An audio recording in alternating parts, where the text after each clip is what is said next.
Días. Aprovechamos, inclinamos el rostro y vamos a orar a nuestro Padre.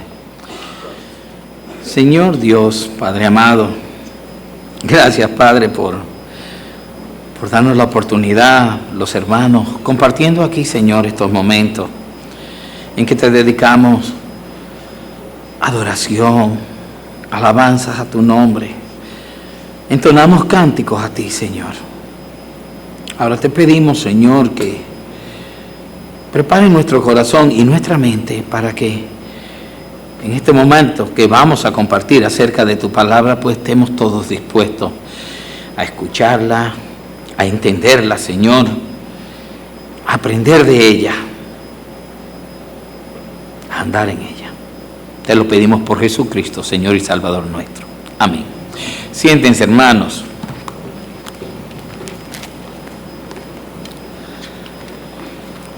No van a buscar en la Biblia, no ahora. Les voy a hacer una pregunta. ¿Qué ustedes creen que tienen en común Dina, Lot y el hijo pródigo? ¿Ven? Veo las caras que hacen como... Dos de ellos en el Antiguo Testamento, el otro es parte de una parábola, el hijo pródigo. Dina y Lot, ¿qué podrán tener en común? Dice las Escrituras, porque las cosas que se escribieron antes para nuestra enseñanza se escribieron, a fin de que por la paciencia y la consolación de las Escrituras tengamos esperanza. Todo lo que hay, tanto atrás como en el Nuevo, todo es para que nosotros aprendamos de ahí. Y todo de una manera u otra está comunicado entre sí. Vamos a ver el caso de Dina. Génesis 33, 18. El que quiere lo busca. Voy a leer. Son cortos los pasajes. Después Jacob llegó sano y salvo a la ciudad de Siquem, que está en la tierra de Canaán, cuando venía de Padán Aram, y acampó delante de la ciudad, y compró una parte del campo donde plantó su tienda de mano de los hijos de Hamor, padre de Siquem, por 100 monedas, y erigió allí un altar, y lo llamó el Elohim Israel, Dios, el Dios de Israel es lo que significa. Hago énfasis en ciertas para que vean por dónde nos vamos a guiar. Más adelante, ya eso es en el 20, en el 34, dice, salió Dina, ya vamos a ver quién es este personaje, la hija de Lea, la cual ésta había dado a luz a Jacob, a ver las hijas del país. Y la vio Siquem, hijo de Hamor, Heveo, príncipe de aquella tierra, y la tomó y se acostó con ella y la deshonró. Ese es el primer caso. Ya saben entonces quién es Dina para los que se le había olvidado. Vemos que Jacob no se internó en la ciudad, no entró a ella. Dice que frente a ella compró un campo, una parte del campo. Se mantuvo fuera de la ciudad. Dice que llegó a salvo. Y lo primero que él hace cuando llega allá es que él viene y marca su territorio. ¿Saben cómo? Erigiéndole un altar a Dios. Interesante. Y le llama Dios, el Dios de Israel. El pueblo no existía como tal. Lo que existía era Jacob, que Dios le había cambiado el nombre y le había puesto como Israel. Y él ahora, no como esa vez que dijo, el Dios de mi padre, el Dios de... No, sino el Dios de Israel. Lo que está diciendo, mi Dios, marcó el sitio y dice, aquí ese es el que gobierna. Ese es el que gobierna. Y estaba sano y estaba seguro allí, sin entremezclarse con la gente, o sea, con la ciudad. Su relación con Dios, podemos ver perfectamente que era algo real, era formal. En cambio, Dina dice, salió.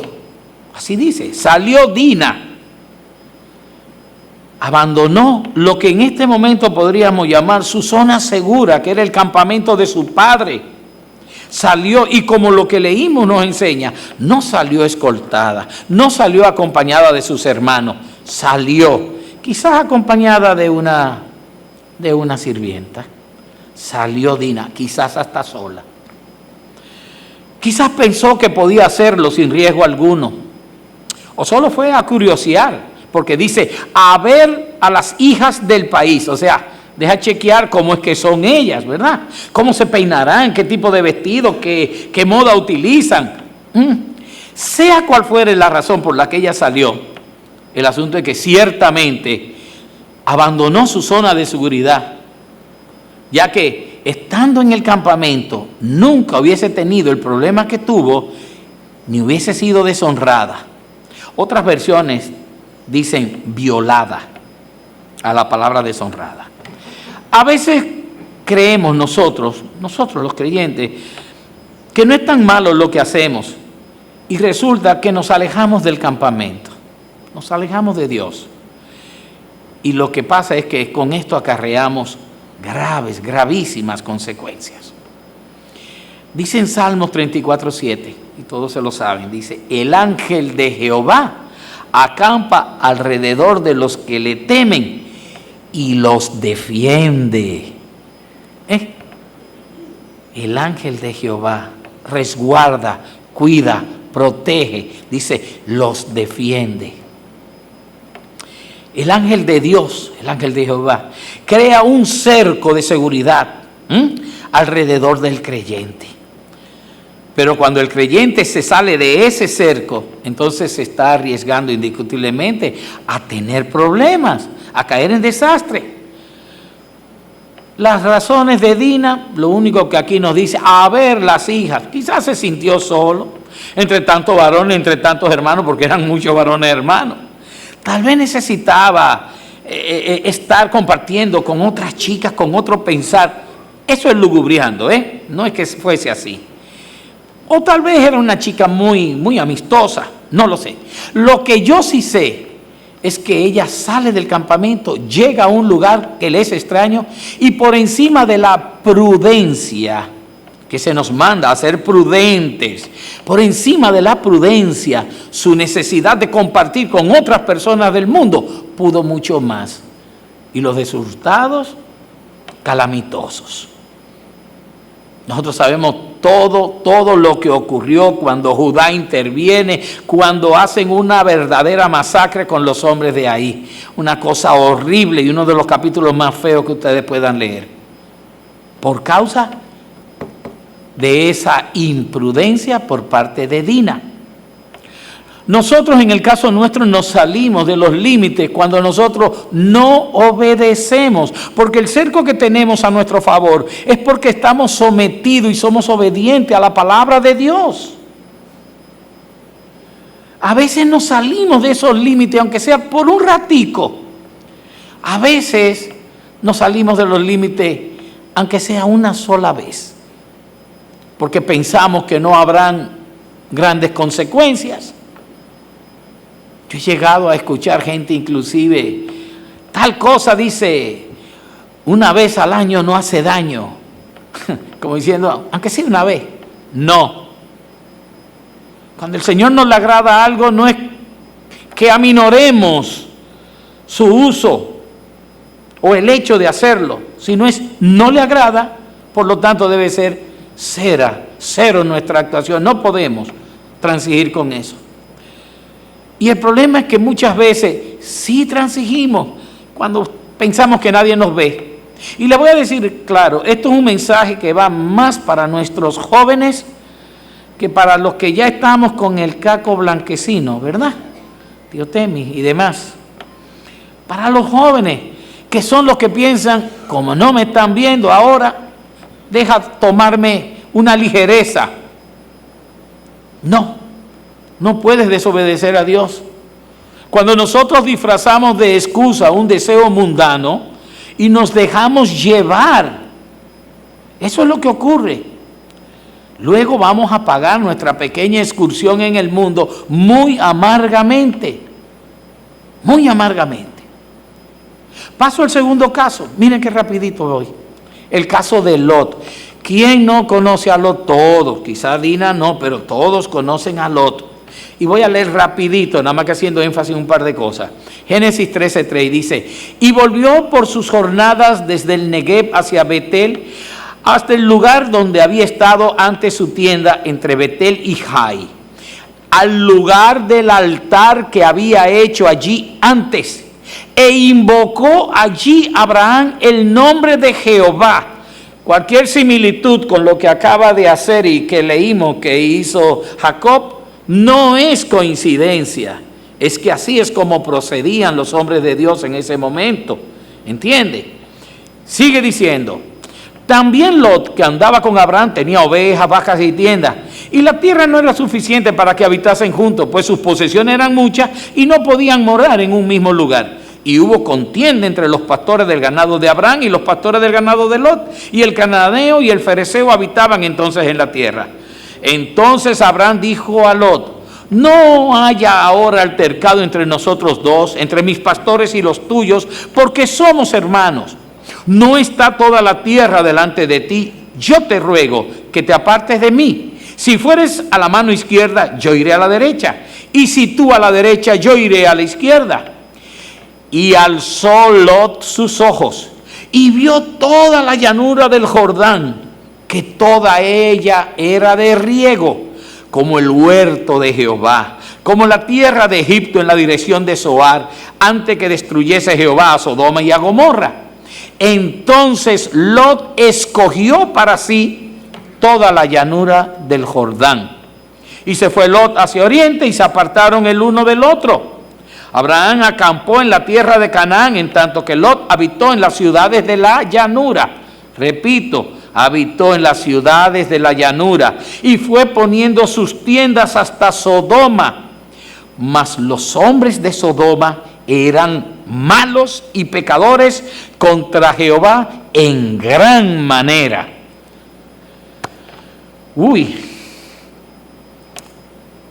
A veces las cosas uno se las busca.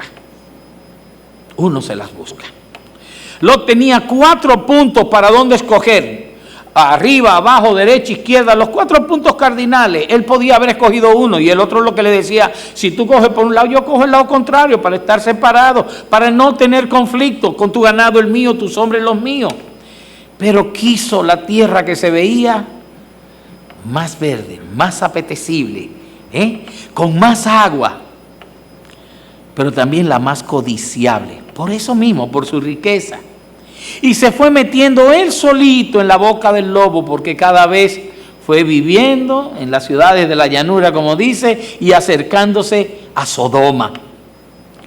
Las Escrituras nos advierten en Proverbios 16:25 y dice: hay camino que parece derecho al hombre, pero su fin es camino de muerte. A él le pareció bien, esta es, y escogió bien, humanamente, razonablemente, escogió la mejor tierra. Pero y no dice que lo que habían en esas ciudades de la llanura eran hombres que en demasía eran contrarios a Dios. Y eso fue el problema. Él escogió, pero lo malo es que también era apetecible a otros, no tan solo a él. El desierto donde se quedó Abraham era más seguro, pero Lot prefirió abandonarlo. Lot fue moviendo sus carpas, sus tiendas cada vez más cerca de Sodoma, hasta que habitó dentro. Tal vez para facilitar hacer negocios, pensando: ¿qué malo puede haber en compartir un poco con los citadinos esto? Parece que los de Sodoma entonces no son tan malos después de todo. Eso habrá pensado él. Hasta yo diría que le escogió un poco de cariño. ¿Sabían eso? Ya que más adelante llega a llamarles hermanos. Génesis 19:7 y dice: y dijo: os ruego, hermanos míos, no hagáis tal maldad. Hermanos. Primera de Corintios 15:33 dice: no erréis. Las malas conversaciones corrompen las buenas costumbres. En otras versiones habla de malas compañías, y busqué en Strong la palabra que se utiliza aquí, homilía, que significa compañía, por implicación, interacción, conversación también. O sea que pueden perfectamente. A mí me gusta más que diga compañía, porque inclusive hasta en el hablar popular decimos que una mala compañía daña a uno bueno. No hay manera, hermanos, de no contaminarse de una mala compañía o malas interacciones, conversaciones, juntas, etcétera. Aquel que es muy sociable, que es muy amistoso en el mundo, que se lleva bien con todos, que tiene muchas relaciones, puede terminar muy mal. ¿Saben por qué? Porque mientras más te relaciones, mientras más amistoso, mientras más compartas, también puedes recibir mayor contaminación de parte de muchos de ellos. Hay un lugar hasta donde debes llegar, donde ya la intimidad no cabe. Se intimida con personas de nuestra fe, de nuestra confianza, pero no con todo el mundo.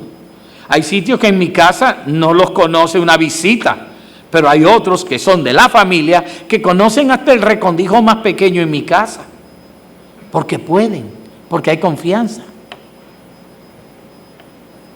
Proverbios 12:26 dice: el justo sirve de guía a su prójimo, mas el camino de los impíos les hace errar, equivocarse.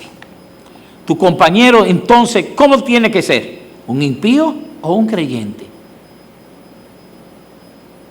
Si quieres que alguien te ayude en tu guía, en tu andar, en santidad, pues tiene que ser uno que comparta tu misma fe. Porque dice claramente lo que leímos en Proverbios, que un impío te guiará mal. Debemos compartir, y más que nada, con los de la familia, con los de la fe. Eclesiastés 4:9 dice: mejores son dos que uno, porque tienen mejor paga de su trabajo, porque si cayere el uno levantará a su compañero. Pero hay del solo que cuando cayere no habrá segundo que lo levante. Pero debemos entonces cuidarnos unos a otros de los lineamientos del mundo. Pero tú solo andando en el mundo o mezclándote con las personas del mundo, no vas a tener mucha seguridad. Cuando el mismo Pablo nos dice en Romanos: no os conforméis a este siglo, sino transformaos por medio de la renovación de vuestra mente, de vuestro entendimiento, para que comprobéis cuál es o cuál sea la buena voluntad de Dios, agradable y perfecta. Me gusta lo de perfecta, porque cuando hay perfección no hay que agregarle nada más, es perfecta, pero no es tu voluntad, no es tu deseo, es la voluntad del Señor, y nos manda a que nosotros, teniendo la transformación de nuestro entendimiento, es nuestra mente, comprobemos cuál es la voluntad de Dios. ¿Para qué? Para hacerla. Primero conocerla y después hacerla. Pablo dice claramente entonces que no nos dejemos absorber por el mundo. Que si no hay una transformación en nuestra mente, entonces no hay cambio. ¿Por qué? Porque no va a haber tampoco discernimiento para reconocer lo que Dios quiere que hagamos y lo hagamos. No améis al mundo ni las cosas que están en el mundo, porque si alguien ama al mundo, el amor del Padre no está en él. Este es de aquellos casos en que sencillamente o te llenas de Dios o te llenas del mundo. No, moché por la moché, no existe. No hay equilibrio en eso. No. Con el Señor no. ¿Por qué? Porque los deseos del mundo son del mundo. Los deseos de la carne, de los ojos, la vanagloria de la vida, todo eso no es de Dios, es del mundo. Es del mundo. Joven, y especialmente así mismo digo joven, si te es irresistible la música, como vimos en estos días que se presentó un artista ahí y habían mansos ligados con cimarrones, la música, el baile, el trago social, el compartir un ambiente entre comillas, inclusive voy a poner ahora para los más viejitos, el dominó con los amigos o el fitness del gimnasio, más que buscar a Dios. ¡Wow! ¿Qué fue? No, espérate, yo no estoy eliminando del todo, sino Te estoy diciendo irresistible, que tú no puedas. Ven, no, porque tengo que ir al gimnasio, no puedo ir allá. No voy a compartir ese momento de la enseñanza de las Escrituras. No, porque ¿qué esto es importante? Tonificar mi cuerpo, etcétera. Pues mira, si eso es tan irresistible, que es más importante que buscar a Dios, entonces revísate, porque tal vez debas empezar desde cero. Revísate. Corintios 13:5 dice: examinaos vosotros mismos a ver si estáis en la fe. Probaos vosotros mismos, o no os conocéis a vosotros mismos, que Jesucristo está en vosotros, a menos que estéis reprobados. Si Jesucristo está en mí, mi tendencia va a ser que todo lo que es del Señor es number one, primer lugar. Y después el resto. Pero el resto es que no desagrade ni afecte mi relación con mi Señor. Ven. Y en los jóvenes eso vive valupidiado. Eso es una cosa tremenda. Ahora bien, si como decimos, Cristo está en mí, como acabamos de leer, y yo no me puedo resistir a aquellas cosas, entonces es que yo estoy un poco débil como creyente en mi fe. Y quizás no he entendido lo que dice en Filipenses 4, que dice: todo lo puedo en Cristo que me fortalece. No es mi fuerza, es la de Él, actuando en mi vida, ayudándome ¿a qué? A hacer las cosas correctamente, conforme a su voluntad. Si me amáis, obedeced mis mandamientos. Señor, ¿qué puedo yo hacer? Primero, perdóname. Señor, acrecienta mi fe. Señor, ayúdame. Señor, ese es el tono de nuestra oración, como debe ser hoy en día, donde nosotros y nuestros hijos nos los quieren robar. Nos quieren quitar el derecho que tenemos sobre ellos, de nosotros inculcarle nuestra fe, pretendiendo enseñarle cosas diferentes. Nuestra oración, yo creo que más que nada ya debe estar en una rogativa constante de: Señor, ayúdame a levantar mi familia, ayúdame a conducirlos por tus sendas. Ayúdame a ser ejemplo en todo momento. Esas son las cosas. Esas son las cosas. Si Cristo está en ti, hermano, yo te digo que tendrás fuerza para ir venciendo todas esas dificultades. Y tú, joven, todas esas malas atracciones del mundo. Sí, claro que sí. Aquellas que intentan que tú brinques el cercado y te salgas del campamento, de la seguridad que te ofrece el Señor. Pero si ni siquiera las consideras malas, que es el problema que estamos viendo, ¿y qué tiene de malo que yo, siendo cristiano, haya ido a ver a Bad Bunny? O que, para ser más claro todavía, como algunos escuché por ahí, bueno, si piensas así, entonces no has entendido nada aún. Si piensas que debes ser permisivo, incluyente, de mente abierta y coquetear con las cosas del mundo, eso indica que no ha habido una verdadera transformación de tu mente y que estás muy unido, asociado peligrosamente al mundo y a sus deseos. Joven, abre los ojos, despierta a esta realidad. El Señor es claro, el Espíritu Santo es claro. Cuando Pablo escribe en los Corintios y dice: no os unáis en yugo desigual con los incrédulos. Especifica con quiénes es, ¿verdad? Dice más aún: porque ¿qué compañerismo tiene la justicia con la injusticia? ¿Y qué comunión la luz con las tinieblas? ¿Y qué concordia Cristo con Belial? ¿O qué parte el creyente con el incrédulo? Por lo que, según veo yo aquí, no debemos comprometernos con los impíos. Inclusive, no deberíamos ni casarnos, ni tener amistad íntima, ni siquiera asociarnos en cuanto lo podamos evitar. El límite real de lo que yo acabo de leer ahí en Corintios 6:14, esa afirmación de Pablo no está especificada en ella misma. Cada cual entiéndalo como Dios se lo está manifestando en su corazón. Porque ahí no habla. Muchos dicen que el yugo desigual era el matrimonio, etc. No, yugo es unión. De muchísimas formas. Es unión, es de amistad. Es de muchas cosas.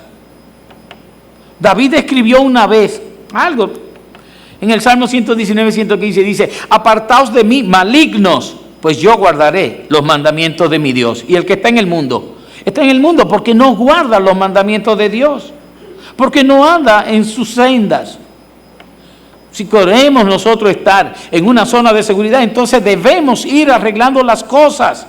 Cómo alejarnos de aquellas compañías que no son del todo buenas para poder verdaderamente obedecer a Dios. Dios es separatista, sí, lo es. Luz y oscuridad, trigo y cizaña, sí, es separatista. Él separa a los suyos, apartados. Eso no es ser santos. La palabra santo, apartados para Dios, separados para Dios. Seamos separatistas entonces también. Porque dicen Amós 3:3, andarán dos juntos si no estuviesen de acuerdo. Tienen algo en común, ¿verdad? Y todos hemos oído en la calle a nuestros abuelos cuando decían: dime con quién andas y te diré quién eres. Porque es que tarde o temprano va a haber una unión, una conjunción entre dos personas que andan juntos. Más aún, a los jóvenes principalmente. Dígame alguno que tenga amigos inconversos, amigos, ¿cómo consideran que se han beneficiado espiritualmente de esa unión, de esa amistad? O si por el contrario, esa relación les ha hecho ver el pecado como menos pecaminoso. ¿Ven lo que les estoy diciendo? Y eso nos lleva a que cada vez seamos un poquito más permisivos y llega a ser que un trago no es tan escandaloso, o que el aborto no es tan asesinato, que es una cuestión también de derecho de cada quien. Y comenzamos a transigir y a pensar que los gays son menos abominables, a como lo veíamos un tiempo atrás, y nos volvemos inclusivos, aceptando lo que rechaza nuestro Dios de canto. Los chistes fuera de tono ya nos parecen algo más graciosos. El adulterio en muchos casos es comprensible y el amor entre comillas y subrayado lo justifica todo. Si se aman, no importa. La excusa de toda relación prohibitiva es el amor. ¿Qué cosa? Ojo, cuando nos juntamos con los impíos, es que estamos buscando un cómplice. No lo sé. Cuando te juntas con personas que no son cristianas, cuando tú sales de ese cerco de seguridad que el Señor ha puesto alrededor tuyo, pasa una de dos cosas. Miren, son dos cosas que pasan. O tú aportas espiritualidad, o tú recibes contaminación por parte de ellos. No hay término medio. Y desde que tú no aportas tu parte, entonces es porque tú estás empezando a recibir de parte de ellos. Mucho cuidado con eso. A ti, joven, principalmente. Una cosa es andar con ellos por necesidad o para predicarles. Y otra es hacerse partícipe de sus cosas. Decían los viejos, juntos, pero no revueltos. ¿Se acuerdan? Bueno. Revisando a Lot, vemos que uno eligió mal, se acercó demasiado al mundo y se contaminó. Es como esas maripositas, esas hormiguitas que cuando llueve le salen alitas y van y a una lámpara, hoy hasta que ya las lámparas son de luz fría, pero anteriormente se quemaban y cuando eran unas humeadoras lo que había, tú nada más las chips y que se quemaban ahí, ¿verdad? Él se contaminó, además se casó en yugo desigual, porque nosotros vemos nada más que la esposa luego. Aunque le molestara el pecado a su alrededor, pero se quedó en Sodoma y algo se le pega a uno. Sus hijas estaban contaminadas y hay que ver su actitud Eso es lo que vamos a ver. Lo demostraron perfectamente. Su propia esposa nunca dejó de amar la ciudad, sus bienes, lo que significaban para ella, su dolor de que, ay, todo lo que estaba dejando. Lot, aún siendo justo, porque fue justo, pero no por su justicia, sino porque Dios lo hace justo, demuestra su inclinación, inclusive en un momento dado, al alcohol. Y eso no lo aprendió de Abraham. Ya saben a lo que me refiero. Lo aprendió en los nuevos círculos sociales donde se estuvo desenvolviendo en Sodoma. A veces sacrificamos inclusive un poco nuestros principios por comodidad, por vanidad, por algo de placer sano, entre comillas, y nos exponemos a ser influenciados poco a poco hasta ser semejante a uno del mundo, aunque con un título de que somos cristianos. Cuidado con eso. Cuidado con eso, porque el momento que lo hagamos, vamos a pagar las consecuencias a corto y largo plazo, aunque nosotros querramos evitarlo luego, ya no va a ser posible. Como le ocurrió a Lot. ¿Cuándo nos parecemos a Lot? Bueno, cuando dejamos las cosas de Dios, la seguridad de Dios, y nos acercamos al mundo. Cuando buscamos de Dios, pero no nos apartamos del mundo. Cuando conservamos amistades y costumbres que nos perjudican. Cuando nos volvemos más tolerantes y permisivos ante las cosas de las que Dios dice claro y enfáticamente que Él las aborrece. Cuando tratamos de acomodar nuestra fe a los otros para caerles bien, para ser agradables, ser aceptados y simpáticos. Cuando nosotros estamos intentando buscar un equilibrio con el mundo, del mundo y la fe, cuando en realidad es el mundo versus la fe. No compaginan, son contrarios. Tercer y último caso.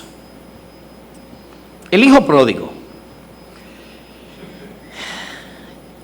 Dice en Lucas 15:11, Jesús añadió, cierto hombre tenía 2 hijos y el menor de ellos le dijo al padre, Padre, dame la parte de la hacienda que me corresponde. Y él le repartió sus bienes. No muchos días después el hijo menor, juntándolo todo, partió a un país lejano, o sea, fuera de la vista de su padre, fuera de lo que era el que, su zona segura.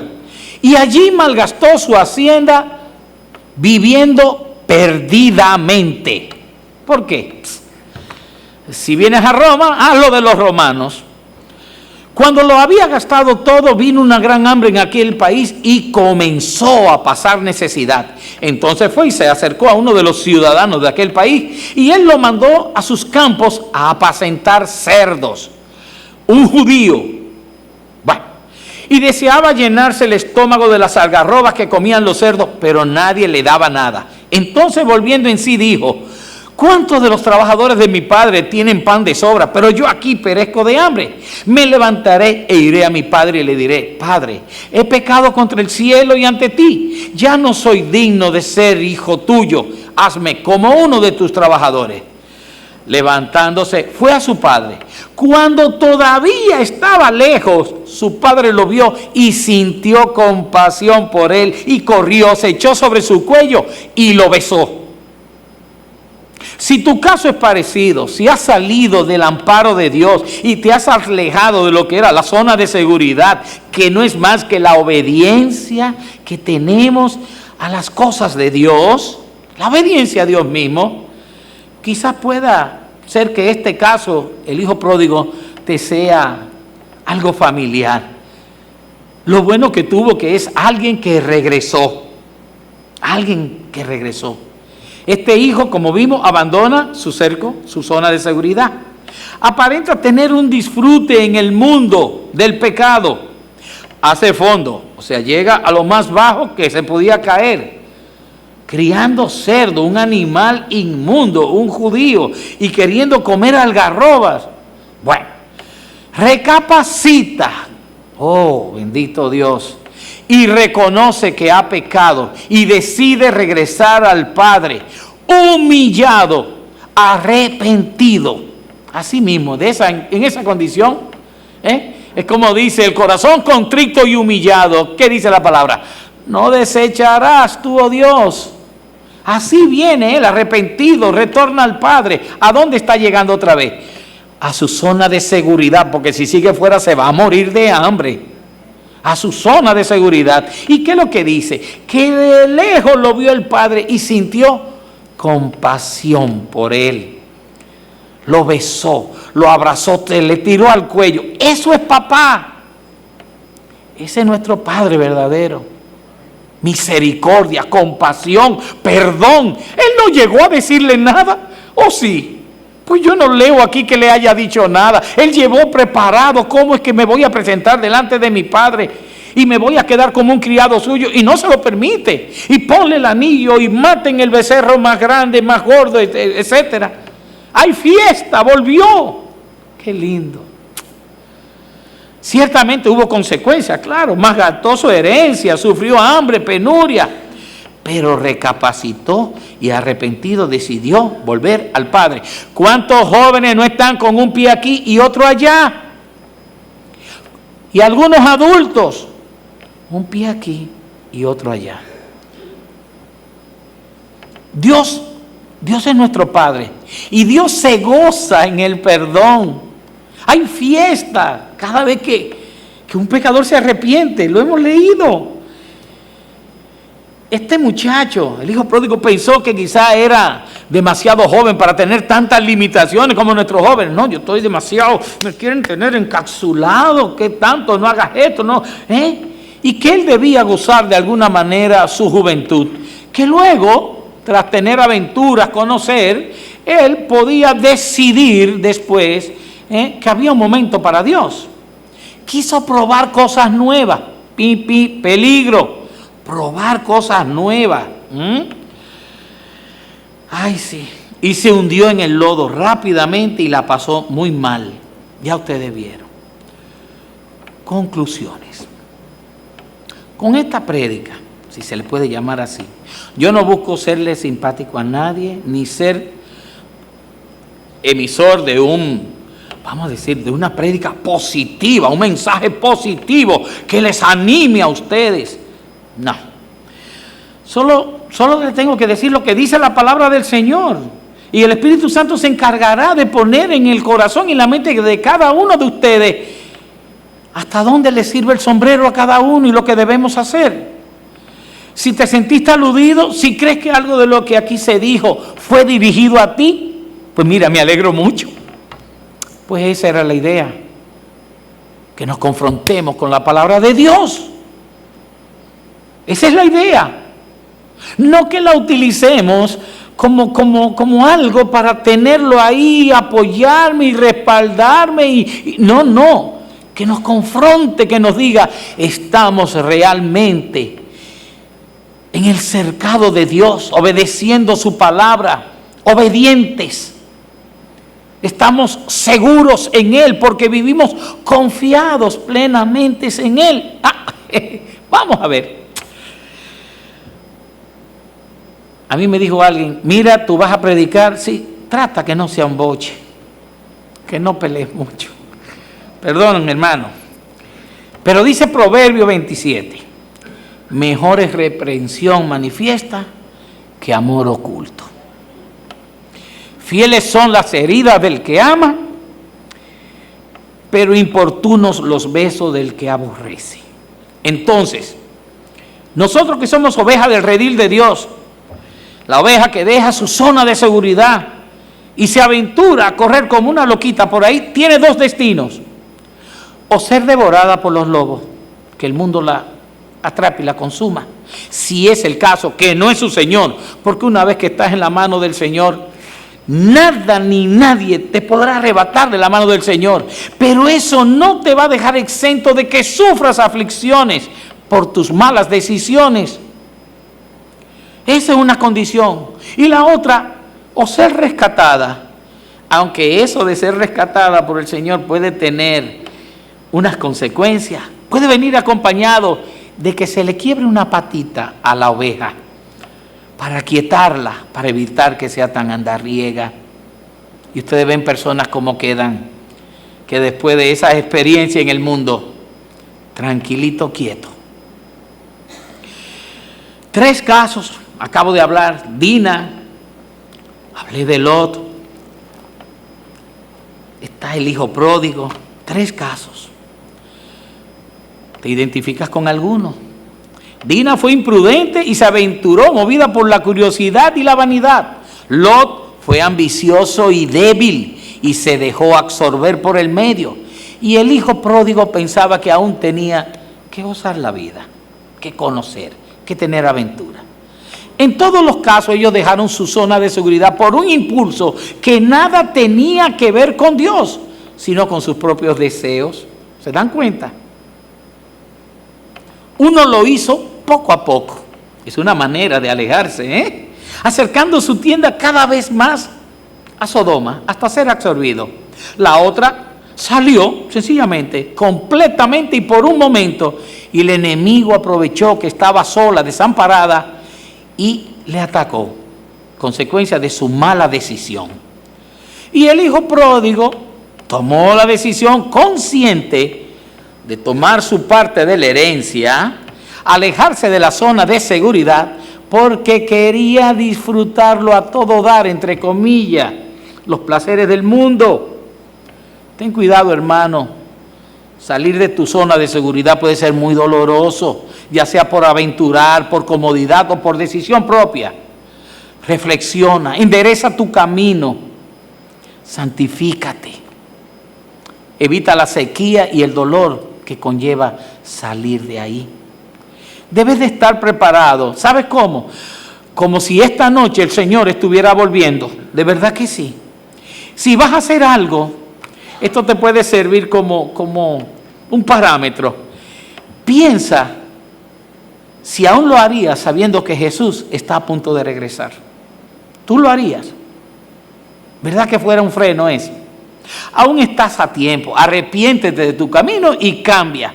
Pídele a Dios que te asista para vivir conforme a sus mandatos. Eso es lo que hay que hacer. Dedícale tiempo a la oración, a la lectura bíblica, a compartir con hermanos la coinonía. Santifícate en honor a quien lo dio todo por ti, tu Señor Jesús. Búscale, que Él es tu refugio, tu fortaleza. Dice el Salmo 91, el que habita al abrigo del Altísimo morará bajo la sombra del Omnipotente. Diré yo, Jehová, esperanza mía, castillo mío, mi Dios, ¿en quién confiaré? Confiar, fe, confianza absoluta en Dios. Ese cerco es una realidad. Ese cerco, ¿saben quién tenía un cerco así? Que hasta el mismo diablo tuvo que reconocerlo. Job. Le dice Dios, ¿no has considerado a mi siervo Job, que no hay otro como él en la tierra, varón perfecto y recto, temeroso de Dios y apartado de mal? ¿Saben lo que le responde Satanás a Jehová?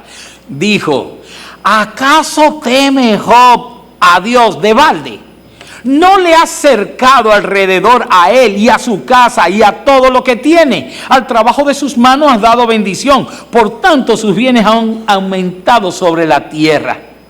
Nuestra zona de seguridad es aquella que se establece por medio o por razón de nuestra obediencia incondicionalmente a Dios. No creo que debamos estar buscando otras cosas en el mundo. Vivamos confiadamente en que Él es nuestro castillo, nuestra roca, nuestra fortaleza. Amén. Vamos a orar. Padre amado, ¿qué puedo decirte sino que esperar que esta enseñanza haya calado en nuestros corazones, en cada uno? Principalmente en los jóvenes, Señor, que es donde más vemos este tipo de aventurarnos o hacer las cosas a poquitito o hacerlas en forma imprudente y nos alejamos de ti. Ayúdanos, Padre, a vivir conforme y de acuerdo a lo que es tu palabra día a día, en cada momento de nuestras vidas. Y como dije ahorita, pensando como si el Señor Jesucristo viniese esta noche por nosotros, y eso nos sirviese a nosotros también de freno para saber que debemos pensar antes de actuar. Ayúdanos, Señor. Bendícenos, Señor, en el nombre de Jesús. Amén.